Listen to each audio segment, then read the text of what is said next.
Hello, says Rex's Trier. As I go to talk about the fourth batch of zoopedia, which is now this they've been released. And the first of these are that's called going in alphabetical order. The small that was given a bigger page, the aardvark. So, of course, the animal which its name is the first word that appears in the thesaurus, and it's which is I did correctly predict would make it to the base game of Part 2 too, along with it being a highly unique mammal, and you can have it's a very versatile animal, but you can either have it in the African section of zoos or nocturnal houses. So I'm hoping that more nocturnal animals will be so that the R won't stick out as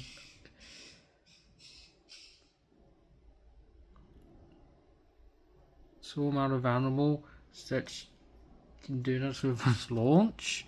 It's still great to have been come back and I can already tell first impression. The model definitely is a improvement to the original, which isn't bad, but it was definitely in line with a lot of the base game and so on, which the texture wasn't really the best, but to it's you fix even sort of the just to make it look even more accurate, and it's actually more smart that it's made. Now I will say they're actually making process of making video about the aardvark, which hope to release soon, so look out for that. So, yeah, that's all that's had to say about the aardvark for now. The next one is fish that's just been confirmed, and this is the animal that was teased last week. Now the thing that's for most people, we knew it was a fish of some sort, but assumed that it was the arowana. Which we But it turns out it's actually a species of cichlids, and I've know that there were some people that did correctly guess it was some sort of cichlid, and there we go. And cichlids are the prominent type of fish. So it's well known for being the sort of fish that would find in the rivers of around Lake Malawi, Lake Victoria, etc. What said this is a species of cichlid that is pretty rare in captivity. I'm not sure what is the most prominent species of cichlid in captivity, but I think it would have this species. But from what I can tell, the model looks great, and what I found that it is good. It's very delicious. Has a large amount of moss here, and does demonstrate that that look completely different from each other, demonstrating that this will have a large amount of color variance like it does in real life, which is definitely a great thing. And then we got one of the two confirmed returning exhibit animals. The fire salamander, the exhibitor from the Europe pack. So this does apply that all the chordates from the first game made it to the second one. But this time you're getting them at launch. You're not paying extra to guess well, except from the Ashalot, which is saved for the deluxe edition. And that's interesting. That's also that's law. Well, since since it isn't too popular car tunnels, you'd instance, it is noting one of the smaller poisonous chordates out there, and and it has a decent representation in European zoos. It's in common zoos are pretty rare in other parts of the world. And in the first game, I think it is another one of my favourite exhibit animals, and the model, as far as I could tell, that's unchanged, which makes perfect sense, and that's since the model was already very accurate to its real life counterparts. But notice that in the first game, it had the temperate exhibit box, the only exhibit to have that type. But it looks like it's got a different one, so I guess it's maybe the desert one, or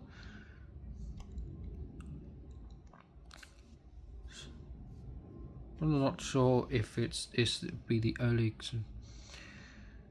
that could be in, or you can actually have better customization. But I think I still had to wait for more information on that.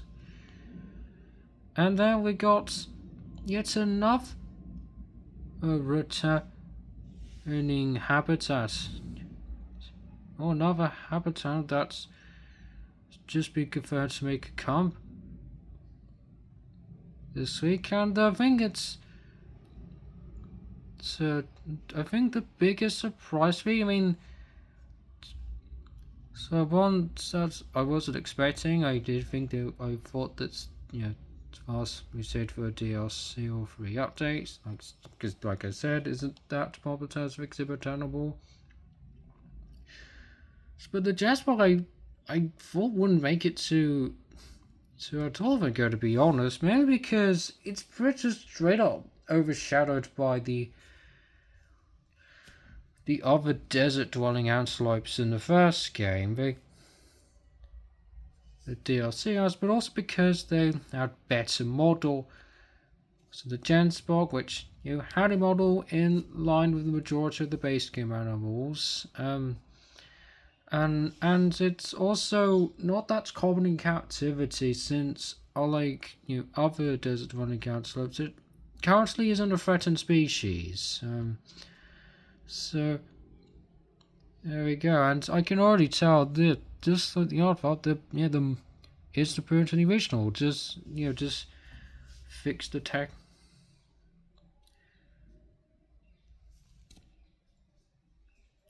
So even you change the design a bit to make it more accurate. So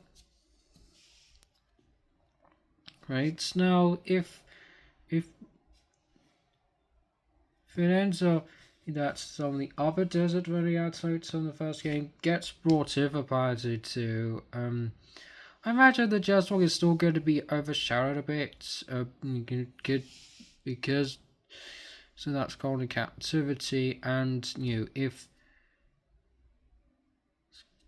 for DLCs, free update, or get entirely new desert dwelling antelope, then they're just going to overshadow the Jasmine because they're more recent. So there's that. And then we got the other just confirmed return exhibit animal, the giant Malaysian leaf insects, the exhibit animal from the Southeast Asia pack. The first one, on the other hand, is from the Europe pack. And it's interesting that it's making a comeback, since it is since there are, it isn't the main species of insects that you would see in captivity, and other green phasmids in captivity. Since it might at the very least be saved for DLC. I think out of all the animals that I put on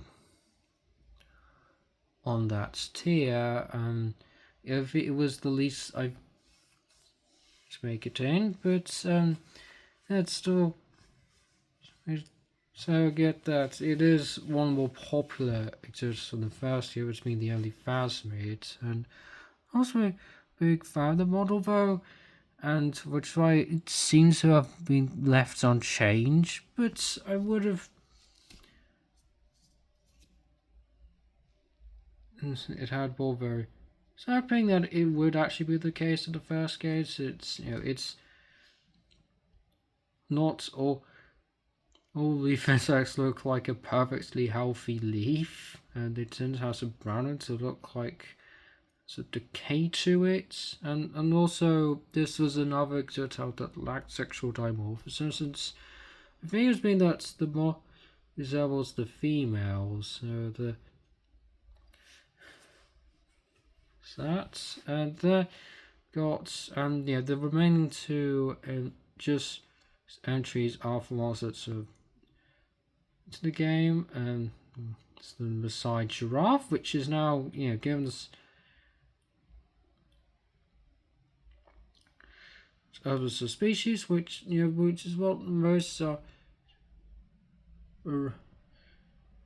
arrange the giraffes as being several different species, rather than being one species consisting of multiple different subspecies, which was the case how the reticulated giraffe is out of the first game, which it was as a subspecies giraffe rather than its own a separate species, which is what's for nowadays. And so I did make a video pointing out my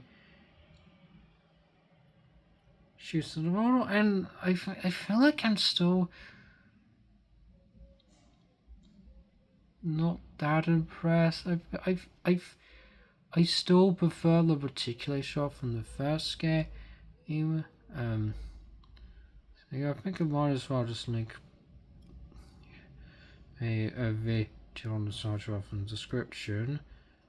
And then the last one is the ocean sunfish. So it's zoopedia.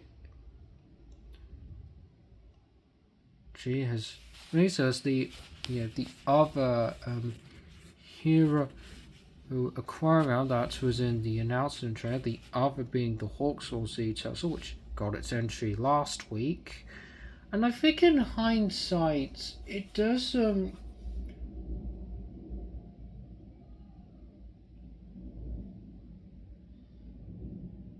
that's well, okay, actually, right. And I think thought that the black tip reshark, which was really was teased in a video that was released last week along the third batch release, but it seems like it's saved for later dates. Now what I've noticed is that the proper so get ready for reveals, it's rather than saying 7 days, it's 2 days. So that's another edge switch. It's going to be the one happen.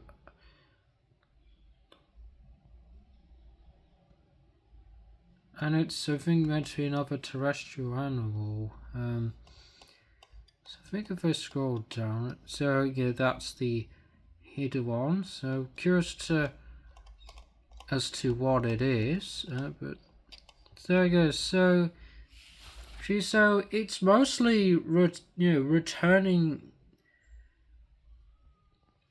in species that haven't been filled or teased before then. There's another pair of returning exhibit animals. Giraffe and ocean starfish, they'll have their trees. I've also, they're not too big. I think most accurate. I think probably one of the weaker animals that's been revealed. Recording.